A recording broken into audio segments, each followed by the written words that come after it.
My name's Eli Delaney, and I have the honor of meeting some pretty cool people. These are the entrepreneurs, the artists, the creatives, the game changers that are making a positive impact in the people that they meet. And I'm a firm believer that the people that you meet can get you anywhere you want to go. And this show is my way of sharing them with you. It's my way of also helping you meet cool people. All right, welcome back, everybody. Eli here, and today on Meet Cool People, I have a more recent friend that we've gotten connected, and I'm having a hard time remembering even who introduced us, so we're going to have a conversation about that. But this is Kristi Mitchell, and she is a marketing strategist with a rare gift. She makes marketing make sense, which I love that because that's kind of the whole thing that I like to do with marketing stuff. Make it make sense so people understand it. And after years in corporate and earning her MBA, she traded the jargon for clarity and now helps purpose-driven businesses find their voice, focus their message, and build systems that actually work. So if you've ever said, I hate marketing, Kristi's going to help change that whole up. And she and I are going to have a really fun conversation today. So with that said, Kristi, thanks for coming and hanging out today. Thanks for having me. I'm excited to chat. Yeah, so we're going to have some fun about this. We were all geeking out on like software and video stuff and everything before we actually hit record. It's like, oh yeah, we should probably record a show now. That's the way it always works. Show before the show. The show before the show. You know, that's so funny because so many people are like, you know, I really wish we had recorded that last 20 minutes. And they always do that on the shows. And I'm like, oh yeah, I'm becoming one of those now. Yeah, we'll all figure it all out.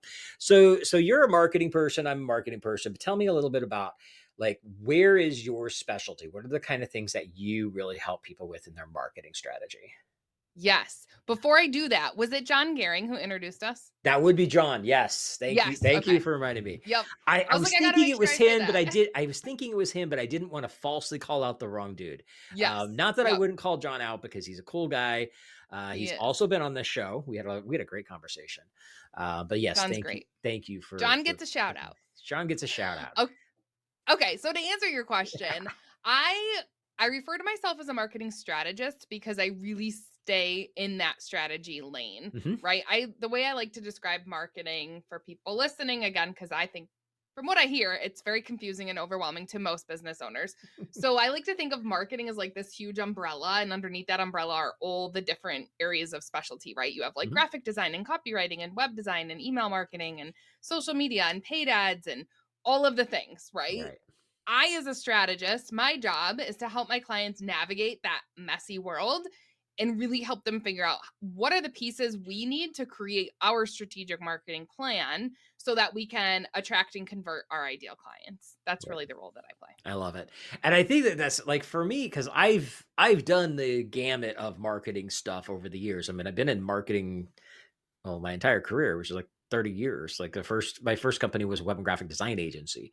And it's so funny because nowadays everything has changed and it's grown so much that when we talk about marketing, somebody comes to me and says, oh yeah, I'm in marketing. I'm like, that doesn't really tell me anything because everybody and their dog's in marketing. And it's like, we don't even know what part that is. Like, at least for me is like, I finally narrowed it down. It's like, I focus on email strategy. That's my window. That's all I stick in. I stay away from the rest of it anymore. People are like, hey, can you help me with this? I'm like, I'll point you in a couple of things, but that's it. I'm not going to do any of it for you. Right. Yeah. And you know what? It's funny you say that because the other way that I like, if I'm like, doing my quick like elevator pitch, one kind of analogy I love to use because I think it helps paint a more concrete picture for people is I say, like, think about when you hire a personal trainer, right? Their job is to help you like set your goals, get clear on what you're trying to do with your health. They're going to help you come up with that plan. They're going to tell you exactly what you need to do. They might show you how to do the exercises, what's the right way, what's the wrong way, like give you those tips and hold you accountable and, help you make progress. But they're not hopping on the machine for you. They're not doing the work for you. So that's the distinction that I like to make in terms of a marketing strategist. Like my job is to guide you on that journey. I'm not an agency. I'm not going to implement the marketing for you. Right. No, that's awesome. And so with that said, it kind of brings me up to like, where do you see, I mean, marketing is becoming such a mishmash of stuff these days. What do you see are some of the things, especially for some of the clients you're working with? What are some of the things that are actually working well in today's world? Because there are 1,001 different things we could be doing. And I'd love to There kind of get are. your thoughts on where are we and where are we going? Because marketing, especially Yeah. with the rays of the evil AI coming in, it's changing Mhm. so many different things. I'd love to hear your thoughts on that. It is for sure, and I'll be curious. I know you'll push back on me if you feel the need to. So I'll be curious what you think of my answer to this because the way that I work with my clients in terms of like the frameworks and the structure that I use doesn't change over time because it's tried and true. It's, Okay. using the marketing funnel framework as the basis to say, okay, how are we first getting out in front of people, which is attracting, right? That's the top of the funnel. How are new Mhm. people learning about us? The next stage of the funnel is convert, which is getting someone to become a lead. So they have to fill out a form. Then we have their Mhm. name and email address.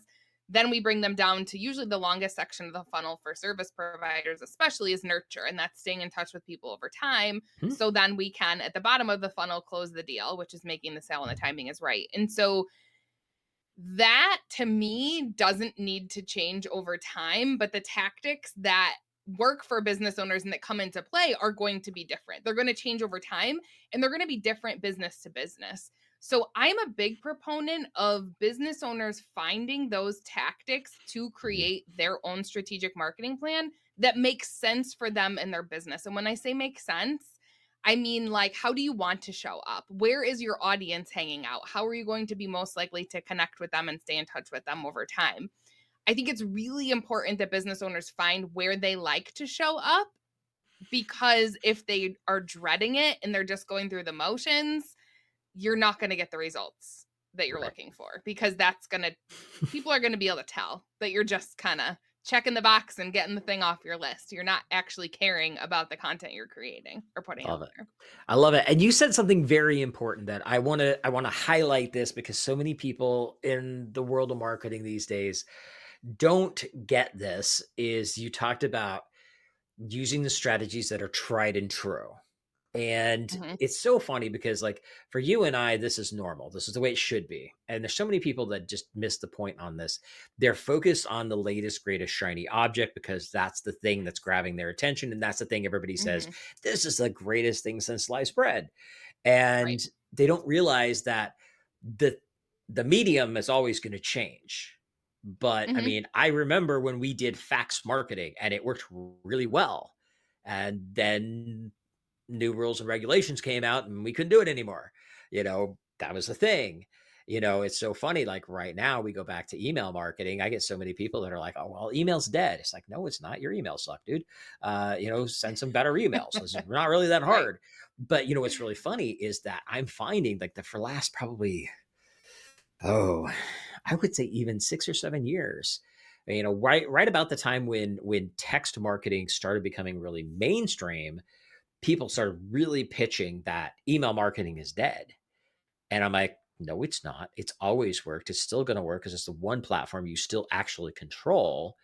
And Mhm. now all of a sudden, the text carriers have been a major pain and put down new nasty laws out in effect that have made it so email marketing is making a massive comeback. And I Mm. think it's so funny because it's like, guys, it's the medium is not the important part. It's that strategy. If you've actually got the Yes. tried and true formula, the medium Mhm. could change, Yeah. but the message still stays the same. Yeah, I think there's a couple pieces that are tried and true, even aside from some of the tactics. I totally agree with you on email marketing. I think the strategic framework, that's definitely tried and true. Like we need a way Mhm, to get out in front of people, bring them into our world, nurture them over time so that we can build that know, like, and trust factor that is so important to, mhm, marketing and when we're talking about it as, building relationships. So I think that structure, that mindset around marketing and that framework that we use to build the strategic plan is certainly tried and true. And I think the other piece that's tried and true to something that you said is that messaging. Like how I am a big fan of helping my clients get super clear on their ideal clients and what are the pain points, those challenges, what are the things that keep them up at night, because if we can tailor our messaging to show them that we can meet them where they're at and that we understand the problems that they're having, that positions us really well to be able to attract them and nurture them over time. And so I don't see that changing either, right? Because Yeah. we're inundated with even more marketing messages now than ever before. And what are the messages that are going to stick out to us? It's when someone shows that they could solve a problem that we have. I Yeah. think. I don't know Oh, if you agree. absolutely. No, I agree. I do agree. Well, and there's a couple of factors with that, and that's why I knew this was going to be a fun conversation, but it's great for us to even dive deeper into the psychology of all this stuff because the reality is that we are inundated with so much marketing from so many different people. Like every one of us, no matter what our industry is, we got a million different people that are competing for what we do because on a Hmm. surface level we do the same thing. Now much deeper, we specialize in our areas, and we have Yep. our experience and things like that. But that really goes to show, I think, that there was a conversation that somebody put out just the other day. I'm trying to remember who it was. Oh, oh, Graham Coons. I don't know if you know him or not. You should meet him. He's a cool dude too. He does video stuff.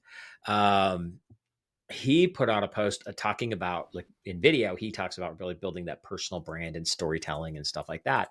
And we were talking about this and I was like, personal brand is something that I've been pitching for 30 years. It's like, even when I started, like the first couple of years, it's all about, building a website that makes it look like you have your high rise and your big team when it's you working out of your dining room. Because that Hmm. was the way that everybody did it. But very Yep. quickly things started changing into that personal brand. And I've been pitching that for years.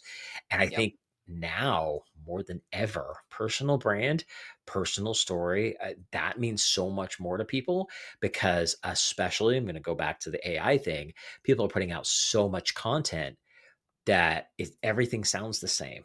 And what people are going Yep. to be attracted to is not only can you solve the problem they have, but do they like you? Are they connected with you? Do they feel Hmm. that vibe with you that they Yes. don't feel with the 20 other guys that are trying to get their credit card?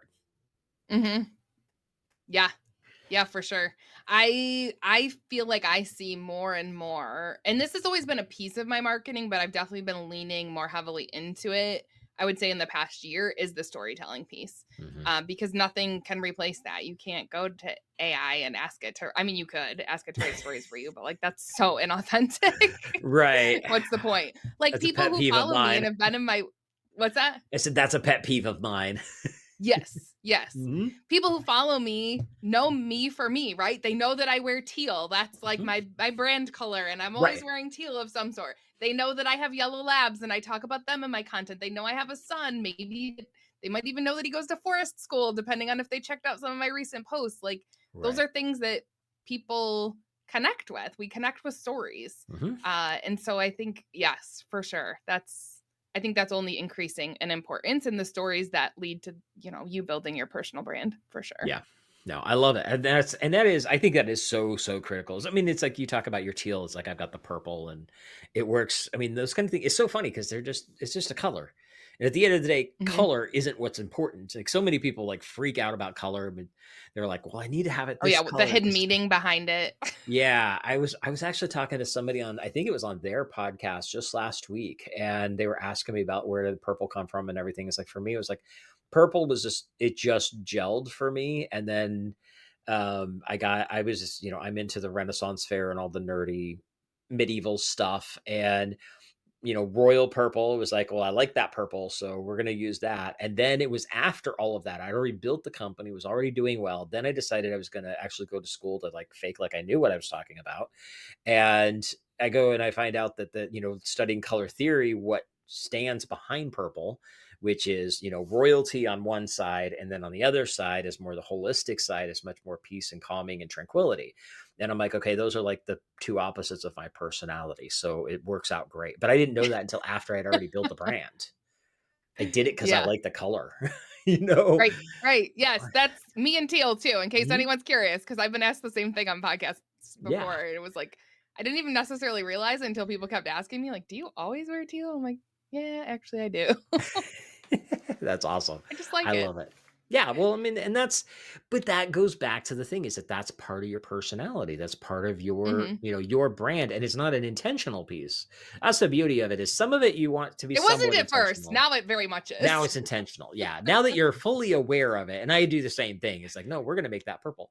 It's just Yep. like I were talking about last Friday. I was moderating for an event, and one of the things we had is I also had a table. So I had my banner, which is purple, and all my books and all that kind of stuff. And I had purple mints as well. Like I purposely had purple mints to hand out, Love it. which was even better because it was Halloween. So that was a lot of fun. Um, but this stuff, I mean, this is the stuff that I love geeking out on this because we're talking about it's not a strategy or it's not a tactic. It's not the latest greatest. Here's what you need to do to be amazing on YouTube or any of that kind of garbage because that stuff Mhm. changes. It's good for the day, but tomorrow it could completely change.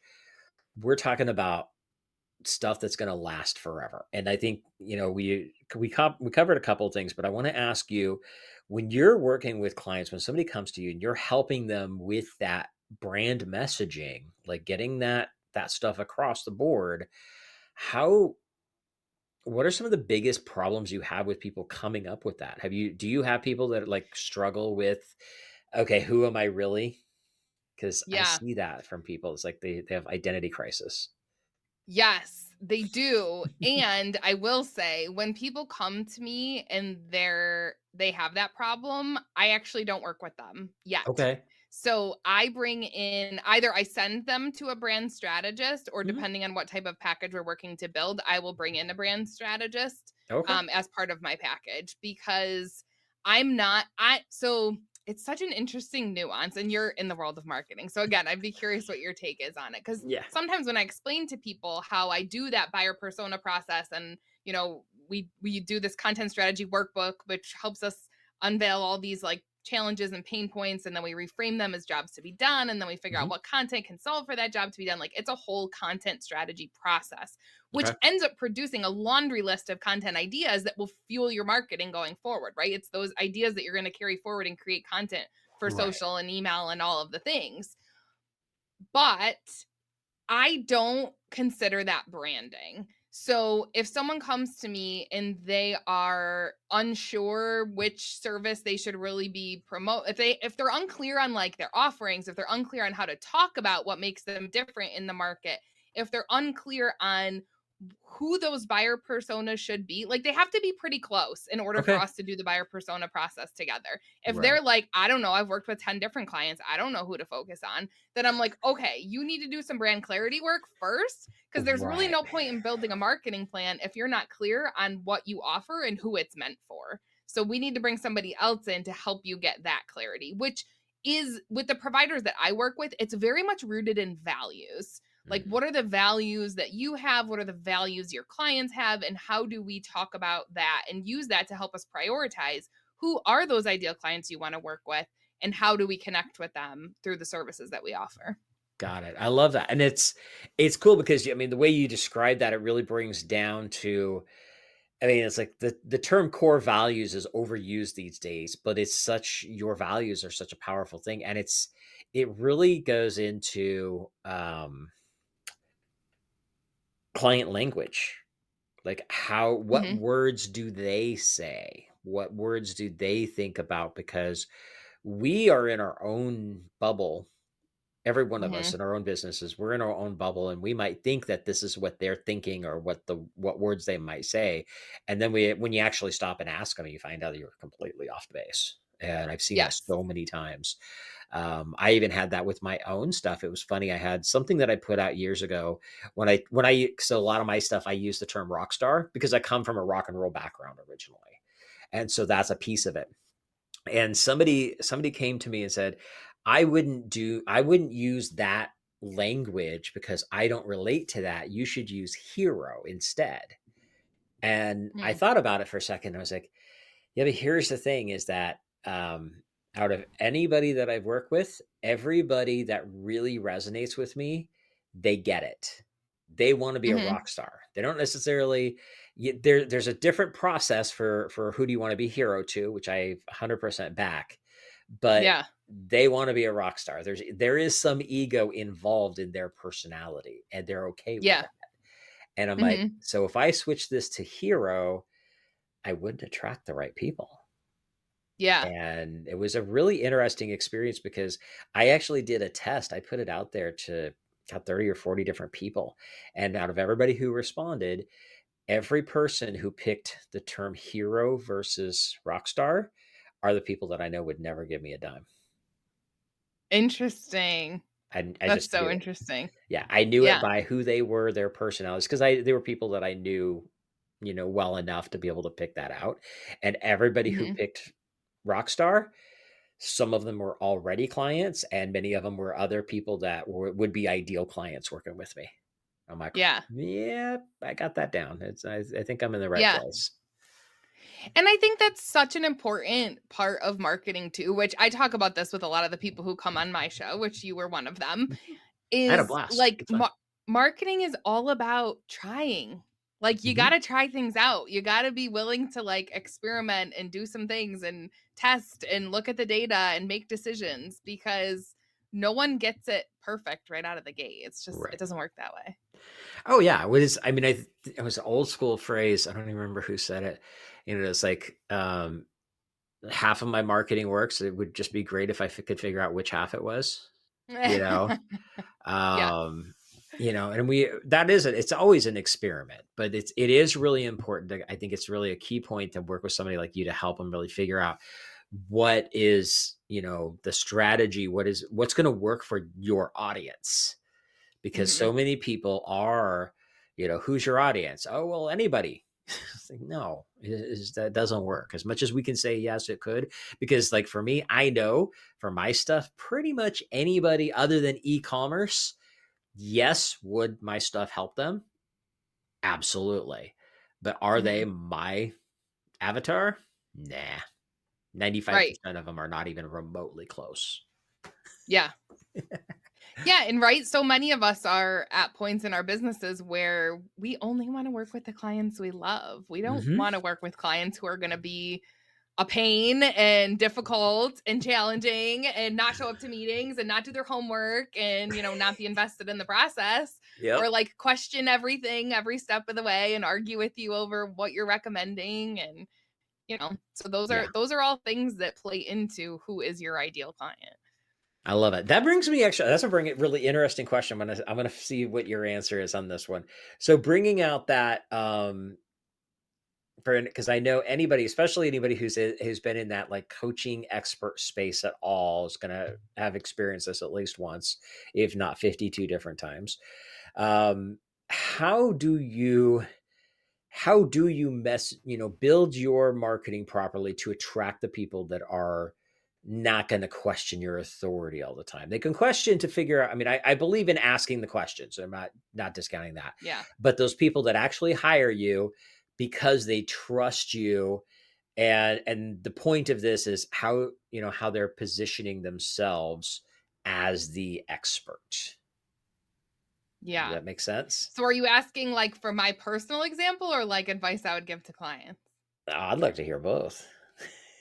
Okay. Well, for me, I think about and this is I'm trying to think like how long ago this shift happened for me in my business. But there was a point where I remember realizing, like one of those light bulb moments, that when somebody comes to me, even if they're referred, when they come to me and they're like, "Hey, I just need to do some quick ads to like get some leads."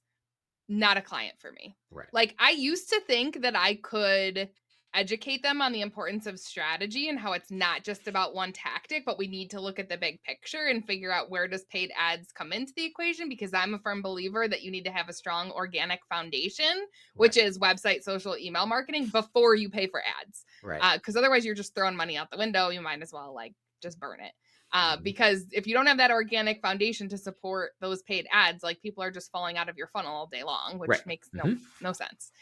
And so I came to realize that I could tell usually within that first discussion whether someone might be a good fit or not if they understood the importance of strategy. When someone comes to me and they're like, "Hey, I need a strategic marketing plan," I'm like, "Absolutely, let's do this." Right. because I already know that they get it, and I know that they are trusting the process of getting a strategic plan in place because they know it's going to serve them well into the future. It's not like a quick fix. Let's just do this thing because it's going to give us a whole bunch of leads and then we'll get some clients and we'll be good to go, at least for the short term. My clients who come to me and they're like, I know I need a strategy. I know that they're forward thinking. I know that they're Mhm. invested for the future of their business. I know they want to grow their impact. I know they want to build a sustainable business. Like that one piece tells me so much about what that working relationship would be like with them. Nice. I love it. And I think that that's really good to be able to figure out those people because there are so many people that they're again, it's the shiny tactic that they're after, the new shiny Mhm. object that they feel like that's the thing that they need, but they're not thinking what that big picture really looks like. Like for me, I have people coming to me all the time, like, can you build a funnel for me? Can you help me with ads, stuff like that? And I'm like, I'm not touching ads at all. Yes, I can build a Mhm. funnel for you, but the back end is the piece. Like, because they don't realize you could get the traffic, but what are you going to do with the traffic? And Right. you got to have both. It's not a one or the other piece. Like you're talking organic Yes. versus paid. The answer is yes. It's not Mhm. one or the other. It's yes, you should do both. And I think that it's a really big thing that people need to stop and think about. If for anybody who's in business, and especially if they're newer in business, you've got to think on that bigger scale now of, okay, what is the overall picture, not just this one little tiny piece, because you say just the one little Yes. tiny piece, it's not going to withstand. And Yes. that's the biggest problem I see all the time. Yeah, and I think, for people listening to this conversation wondering like, well, how could I figure that out for myself and talking to prospective clients? Like it does, I think in a way come back to values. What we were talking about earlier, like Mhm. I worked with a clarity coach who I refer people to. Like I hired her for myself. I've worked with a branding person that I bring in on projects and I send work to. I've gone through their processes myself, which has Right. helped me get that clarity on like what are those non-negotiables, what are those foundational values. For me it's simplicity, strategy, and Mhm. authenticity. Like those are my three, and if we're not aligned on those things, then it's not going to make sense for us to work together. So I think Right. that it's important for all business owners to think of it in those terms as like what are those things that are non-negotiable to us as people, to us as the way that we approach the work that we do, Mhm. that we know if there's not alignment with that potential client or that client we're working with, like it's not enjoyable. It's not an enjoyable process. Right. Well, and you brought up something really important. I want to reiterate it because the fact that I think it's such a critical piece is that you were just talking about the fact you worked with a clarity coach. You had somebody Mhm. to help with that area. And I think that and this is such a bigger picture on that is if somebody comes to you and they're the one size fits all, they're probably not going to be the right fit. And so you've got people like myself, I focus purely on email nurture. I don't even do Mhm. cold emails. Like I'll write them for you, but I ain't touching it past that. I'll give it to you on a silver platter and you can do what you want with it. But Mhm. that's my specialty. And like with yours is the strategy piece, but the tactical pieces, you have people that you partner with or you'll refer to for those pieces because those people Yep. are specialists in that area. And what I find is there's a Mhm. lot of people that, especially like you said earlier, you're not an agency. I know people that run into that agency, quote unquote, arena that Yep. they try to do everything. And there are some that they bring in specialists in those areas, but there's a lot of them that just try to do everything Mhm. and they don't get the results. I mean, just flat simple, Yeah. they just don't get the results. I've got a couple of people that I know that run agencies and they partner with people who are specialists, so that's a little bit different story. But Yeah. I think that that's something that as especially smaller businesses need to really be aware of is that when you're talking to somebody, you need to figure out where is their magic coming from. And not enough Yes. people actually ask that question. Yeah. I think that's such a great point. And I, again, going back to my show that I host, it's called Unfudge Your Marketing, little plug Mhm. there. But it's, I mean, I talk to so many business owners who have invested, especially in marketing agencies, and just been disappointed in the results Right. because they didn't get what they wanted. It didn't actually address that underlying core strategic problem that most businesses have when it comes to marketing. And it was a lot of times it's a rinse and repeat, like one size fits all approach. Like, oh, you're a business, you offer this. Okay, here's what we're gonna do. We're gonna take you through a process and here you go. Change some words around, but essentially it's the same thing we just did for the last client. Right. So not saying all agencies are like that, but there's certainly a ton. And there's lots of stories that prove it doesn't work, unfortunately. Yes. Because my show Well, is still going strong. it is still going strong. So let's talk a little bit more, explain a little bit more about the show and how people can find that. Yes, yeah. So it's called Unfudge Your Marketing. Now, my own marketing mistake was that I spelled it with the U as an asterisk. So if you search it incorrectly, you might not find it. So it's Unfudge with the U being an asterisk because I was trying to make it like a little edgy and fun. Right. But yeah, it's on all the major platforms. We also live stream to LinkedIn, YouTube, Facebook. So you can find it wherever. We're on platforms for everybody. But really, the premise of the show is just talking to business owners about their past mistakes with marketing. So some of them, most of them are not in the marketing field at all. They are business owners Mhm. and they've had past experiences that didn't go well and they're willing to talk about it and really talk about the lessons learned. That's what we really like to pull out on the show is the lessons learned for other people to learn from. And sometimes I also bring on other marketing experts, which Eli joined me on the show. We ended up talking about your own marketing mistake, but some of the marketing experts I bring on, we talk about common marketing mistakes that they see. So I've brought on like some branding people. Those are, fun conversations. A lot of what, things we've already talked about in this conversation in terms of the mistakes that people make on the branding side. So it's chock full of helpful information. Yeah. No, it was a lot of fun. I remember we talked about my speaking stuff. Isn't that what that wasn't Yes. that my mistake? Yeah. I was like, Yep. that was that show. I remember now. It Yeah. was I'll good. have It to have was you back on, and then we can talk about common mistakes you see in email marketing. That Oh, would be a fun absolutely. conversation. Because that's the stuff I talk about all the time. But Yes. yeah, it's a yeah, and that was like when you had me come on that, I was like, okay, so we're not going to talk about email marketing stuff. This could be fun. Okay, give it a try. And it worked out really Yes. well. I enjoyed the conversation. And I hope that if people found it useful. That's a big one for me, is like finding out, because I think about the Yes. principle behind what we talked about was the fact that if you got to figure out what works for you, not what everybody Mhm. thinks is the right thing, because it's not always the right Yes. case. Yeah. Yeah. That Yeah. authenticity and alignment piece for Mhm. sure. Yeah, but it was a good show. It was a lot of fun. We'll make sure that we put that link in the show notes as well, because I want to make sure that people can check Perfect. out your show. It was definitely, I appreciated it. I appreciated you having me on. It was a lot of fun with that. So Thank we're you. getting close to time here. Before we start wrapping up, is there any, like, if there's one nugget of wisdom that you would like to share with everybody listening, what would that piece be? Strategy first. There you go. Strategy first. I'm not going to Coming disagree coming at from the all. marketing strategist. Nope, I'm 100% behind you on that one, definitely. Yeah, and I say that not in a self-serving way. I might not be the right marketing strategist to work with you, and that's fine. I just know, especially again because of all these conversations I have on the show. And the reason I started the show was because of all these conversations I have with prospective clients about their Mhm, past experience getting burned by marketing agencies or investing in a right, tactic that they thought was going to be the be all end all to all their solving all their marketing problems and it wasn't. So there's so many stories out there, and I just really wanted to bring them to light so that other mhm, people could learn about them. And so that's really where I'm just so passionate about the strategy because I feel like every time I hear a business owner who wasted money or made a mistake or felt like they misstepped in their marketing, it all ties back to a strategic problem in some way, right. not addressing that underlying strategy. So it's a hill I'll die on. Strategy first. I love it. No, I agree with you 100%.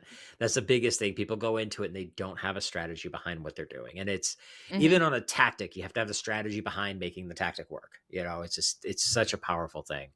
Yep. So I agree with you 100% on that. All right. Well, this has been awesome. Final two questions. The last one's going to be the easy Yep. one. How can people get a hold of you? But before that, this is the Meet Cool People show. And I like to ask every one of my Yes. guests, what do the words meet cool people mean to you? Well, I have to say it was funny because when I saw the Meet Cool People banner up when you were kicking the show off, I thought, "Oh my gosh, I'm a cool person. Someone should tell my son because he says I'm cringe all the time." So I had to share that little laugh about Meet Cool People. To me, Meet Cool People is really all about finding people that you have some alignment with in some way. People use the term like-minded, right? Like joining a like-minded community.